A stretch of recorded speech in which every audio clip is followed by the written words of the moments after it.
Se a gente for fazer um flashback aí, a gente começou falando de filosofia da tecnologia, mostrando que primeira coisa que a gente tem que fazer é o seguinte, admitir que a maneira que a gente pensa a sociedade não está funcionando. Aí a gente vai fazer uma discussão sobre que a maneira que a gente pensa o ser humano é diferente, nós somos uma tecnoespécie, temos uma tecnocultura, e que a gente então precisa mudar a maneira que a gente vê as tecnologias. Aí nós na segunda aula, na terceira aula, nós falamos sobre antropologia cognitiva, que nós estamos vivendo mais uma mudança de mídia, uma revolução de mídia como tantas outras, em que a gente tem o aumento da população, e o aumento da população demanda mudanças de mídia, que a partir daí abre uma revolução civilizacional, trazendo um novo modelo administrativo, né? E aí, na quarta aula, nós vimos a curadoria digital. E aí nós falamos da mudança, da chegada da curadoria, da saída do gestor, a passagem para o curador, né? A mudança da oralidade da escrita para a linguagem dos rastros, mostramos as formigas e tal. E hoje nós vamos chegar, então, a partir de toda essa análise, que é o que a gente vai chamar de diagnóstico, nós vamos fazer agora o tratamento. Como é que uma organização tradicional, um estrategista digital como você, que está sendo formado aqui no programa avançado, o que você vai sugerir para uma organização tradicional, né? E qual é o primeiro passo que eles têm que fazer para sair desse ambiente de gestão para ir para a curadoria? Primeira coisa que você vai me perguntar é o seguinte, né? Pô, você acordou de manhã e resolveu falar, gente, vamos fazer transformação digital bimodal, né? Como é que você chegou a essa conclusão? Então, eu quero contar uma historinha para vocês, é o seguinte, o meu primeiro livro, Conhecimento em Rede, quando eu lancei meu primeiro livro em 2006, diferente de muitos autores que pegam o livro, vai fazer palestra e tal, e não entra para dentro das organizações, nesse livro aqui, em todos os meus 3 livros, eu sempre faço, primeiro, o cenário, diagnóstico e tratamento. Diagnóstico e tratamento. Então, nesse livro, eu fazia um diagnóstico. Olha, nós estamos vivendo aqui uma mudança de mídia, revolução civilizacional, falava muito em PLV, bababá, babá, e dizia no final, olha, vamos criar aí um conhecimento em rede. Qual era a proposta? Vamos criar uma área dentro da empresa, que é o que todo mundo pensa, vamos criar uma área dentro da empresa, uma área bacana de inovação, vamos dar treinamento, vamos fazer, vamos acontecer. E aí peguei o livrinho debaixo do braço e fui para dentro da organização com essa ideia. E fui para várias organizações fazer. Qual era a proposta? Vamos criar uma área que a gente vai chamar de conhecimento em rede, vamos treinar o pessoal e aos pouquinhos internamente a gente vai horizontalizando aquele departamento e a gente vai então indo para os outros departamentos e de uma hora para outra, numa espécie assim de cultura que vai se alterando, a gente vai mudar a cultura da organização e a gente então vai estabelecer o tal do conhecimento em rede. Qual foi o feedback que o mercado deu para mim? As pessoas se animavam, as pessoas se empolgavam com o workshop, mas chegava na hora de alterar os processos já estavam consolidados e a gente começava a levar um ruído para os processos. As pessoas começavam, dos outros setores, a dizer, ó, menos, vai atrapalhar, não é por aí, a coisa está organizada, esse negócio de conhecimento em rede é bacana para falar lá fora, mas aqui na organização isso não vai rolar. Né? Até que chegou até um garoto para mim, num dos workshops de uma determinada empresa, e virou para mim, né, pô, na boa. Quando ele falou na boa, eu olhei assim e falei, cara, o cara vem com a escopeta na mão. Né? E aí ele falou, o que a gente está fazendo é mudança de comunicação ou mudança de processo? E aí aquela pergunta, eu fiquei pensando, e aí aquela pergunta me fez repensar. E eu falei assim, vem cá, então é verdade, o que a gente está fazendo? A gente vai fazer uma mudança de comunicação dentro da empresa ou a gente vai mudar os processos da empresa? E aí eu comecei a pensar e comecei a ver. Esse livro de 2006, esse livro Conhecimento em Rede aqui, já era. Eu preciso escrever outro livro. Aí comecei a pensar de uma nova maneira. Quando eu escrevi esse livro aqui em 2013, Gestão 3.0, 2013, né, eu já tinha levado um livro para as organizações, já tinha recebido feedback e já estava na minha segunda versão pensando. Nesse momento, eu percebi que existia uma incompatibilidade, preste atenção, incompatibilidade entre o que a gente estava propondo nas organizações, né, e o que estava acontecendo do lado de fora. Não era possível trabalhar internamente dentro da organização fazendo aquela mudança. Não tinha condições. Aí caiu na minha mão uma revista da Harvard Business Review, que ele dizia, olha, uma organização saudável, na situação que está, etc. Tal, tem que dividir projetos de inovação o seguinte, 70% você faz incremental, 20% você faz radical e 10% você faz disruptivo. Né? E aí eu falei, interessante. Então a gente precisa fazer uma área separada para fazer a disrupção. Então seria bom, em vez da gente fazer como a gente estava tentando fazer internamente, criar uma área separada, porque começou, nesse livro já começa a aparecer a ideia de que existia, e aí eu começo a apresentar esse conceito nesse livro, que os dois que eram, primeiro, não, aí quando a resposta para aquele menino que me perguntou é o seguinte, não, é uma mudança, aí comecei a amadurecer, é uma mudança de comunicação que provoca um novo modelo administrativo, e o novo modelo administrativo tem novos processos que são incompatíveis com o atual modelo. E aí, então, a partir daí eu comecei a pensar que o diagnóstico que a gente tinha que fazer era um diagnóstico de disrupção. E quando você tem um processo disruptivo, e é uma coisa muito diferente, muitas organizações e até países experimentam áreas separadas. Vou dar exemplo. O Kindle, quando foi desenvolvido dentro da Amazon, que vendia só livro impresso, foi feito em área separada. A Americanas.com, quando foi criada, não foi criada dentro da Americanas, porque as pessoas perceberam, eu assisti palestra até do responsável pelo projeto, porque o processo ia ser muito complicado. A Globo.com, quando foi criada separada também. Né? A China, quando resolveu criar uma área capitalista, ela fez separada. Por quê? Porque eram disrupções em relação ao modelo passado. Então, quando a gente vai pensar em disrupção, a gente não pode, e aí está se falando de disrupção, e quando está se falando de disrupção é uma coisa incompatível com o modelo passado, porque se não é incompatível, ou é incremental ou é radical. Se é disruptivo, é incompatível, porque quebra é uma coisa nova. Por isso que se fala em transformação. Não é uma formação. Vamos fazer gestão de conhecimento. É uma melhoria na formação. Vamos fazer Oceano Azul. Melhoria na formação. Vamos fazer reengenharia. Melhoria na formação. Mas quando a gente fala trans é mudar a formação. Então, a gente está mudando a formação, que não é uma mudança radical e também não é uma mudança incremental. E o detalhe, foi aí que eu comecei a chegar. Não era uma mudança tecnológica. Porque eu comecei a ver que a tecnologia, e aí eu já via isso desde o meu primeiro livro, que a tecnologia tinha uma influência na sociedade. Eu já estava trabalhando com a ideia do McLuhan e já tinha trabalhado com o Pierre Levy, que toda vez que muda a mídia, no passado, a gente tinha revoluções civilizacionais. Aí eu falei, bom, já nesse livro, a gente entrou com a ideia da área separada.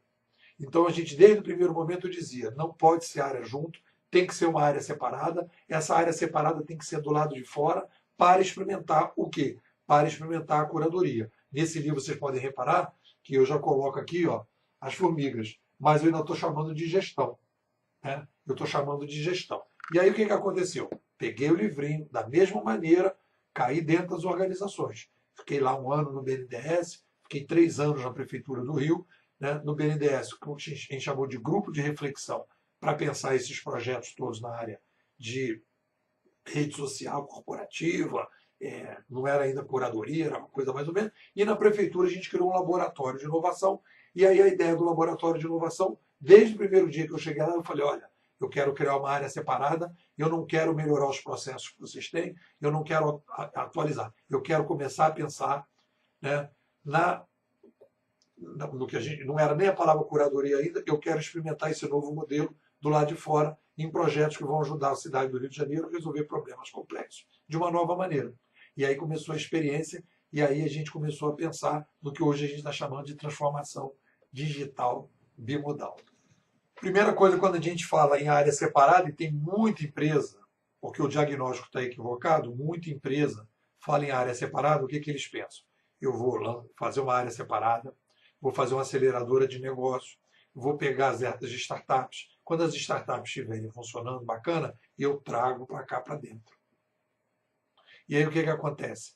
Se a startup está trabalhando no modelo curadoria, no modelo plataforma, já está começando a desenvolver, quando traz para dentro, o que acontece? Volta para o gestor. Então, o problema é que às vezes a pessoa faz o tratamento que você sugere que vai se fazer, a área separada, disrupção, etc. Papá, mas o diagnóstico não está bem adequado.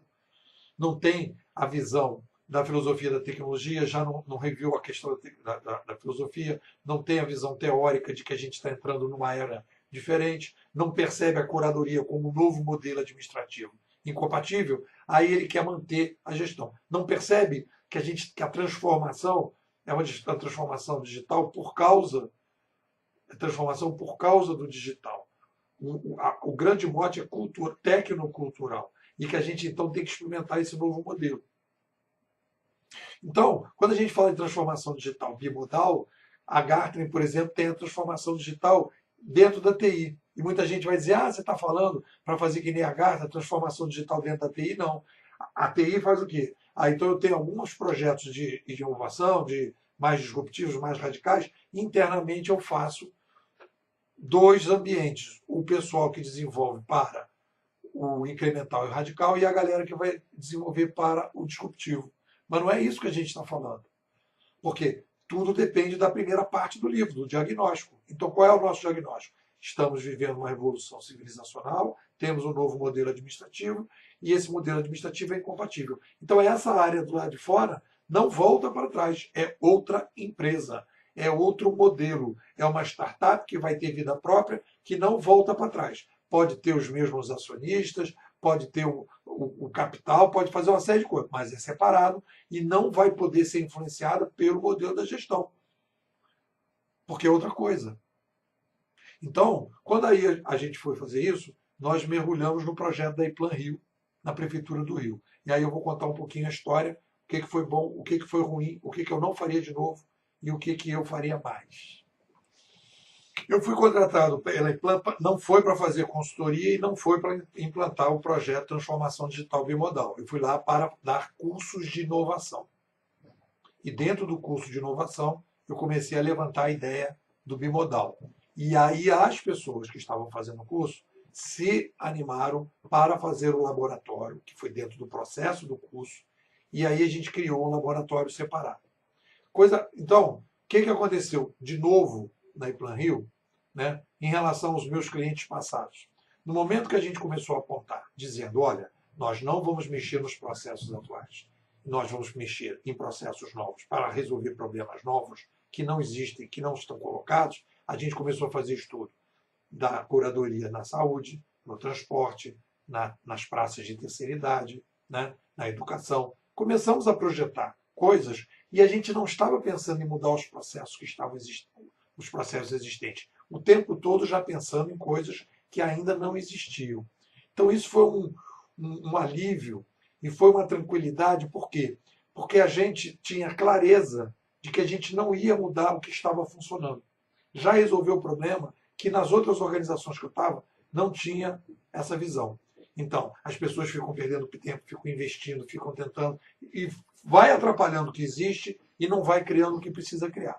Entendeu? Então, isso já foi uma limpada. E isso é uma das coisas mais importantes quando a gente começa a falar de transformação digital bimodal, começa a fazer a sugestão, começa a fazer a capacitação. A primeira coisa que o cliente ganha é o quê? Ele começa a deixar de gastar onde não deve, a deixar de acreditar em coisas que não vão funcionar. E aí eu vou fazer uma listinha do que eu acho que vocês devem fazer. Sugestões importantes. Criar a área separada. Isso é fundamental. Certeza que não vai ter volta. As pessoas têm que ter noção que não vai voltar para trás. Ter recursos financeiros e humanos independentes. Não pode ficar dependendo do pessoal que está lá do outro lado. Criar critérios de seleção para atrair inquietos e inovadores. O pessoal mais conservador, mais reativo, não pode fazer parte.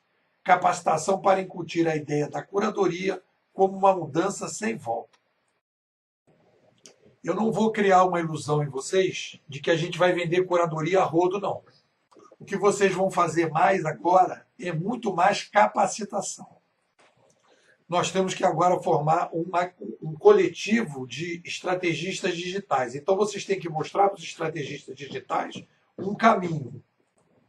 Com o tempo, as organizações vão começar a se convencer que estão jogando dinheiro pela janela. Os projetos de transformação digital e a aposta que eu estou fazendo vão mostrar que não tem consistência. E aí vai entrar o nosso espaço. A gente vai começar a entrar em cada área, vai começar a criticar cada área, vai começar a aparecer especialistas, né, que têm uma visão diferente, e aí as pessoas vão começar a ficar mais afeitas a um tipo de discurso mais sofisticado, um pouquinho mais abstrato, e aí a gente então vai começar a crescer com a transformação digital bimodal. Quando a gente tiver o primeiro case de sucesso, aí a gente vai fazer como se fosse aquela furada de onda. A gente vai passar pela ressaca, a gente vai começar a ver um oceano completamente diferente, e aí a gente vai migrar para essa nova perspectiva. Então, a transformação digital bimodal, essa metodologia, eu demorei 13 anos para chegar nessa metodologia, e está aqui no livrinho Administração 3.0, no capítulo 3. Você tem uma visão geral sobre o que é a metodologia. A minha experiência com a Eplan Rio foi que nós chegamos a um determinado momento, o patrocinador, que era o presidente da empresa, acabou saindo, e aí o projeto perdeu um pouco a densidade. Mas, de qualquer maneira, tudo que nós fizemos lá já foi um grande avanço.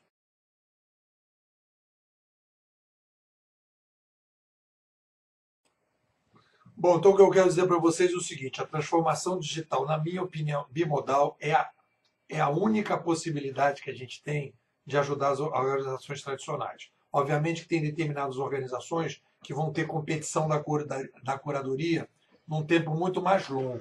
Um estrategista digital tem que ter consciência de que a gente tem que sugerir para as organizações criar essas áreas separadas. Mesmo que a organização, nessa área separada, não desenvolva projetos num primeiro momento, ela vai se capacitando, vai se preparando ou para criar projetos quando ela quer, mesmo que não tenha competidores, e se aparecer um competidor no mercado, ela já tem uma cultura interna para entender o que está acontecendo e dar uma resposta rápida. Se ela ficar esperando a coisa acontecer, na hora que acontece, as pessoas ficam totalmente abestalhadas e aí já era. Então, vocês tiveram aí uma boa noção da transformação digital bimodal, e eu sugiro a vocês, então, preencher o formulário e trazer o resumo, as dúvidas, para que a gente possa avançar.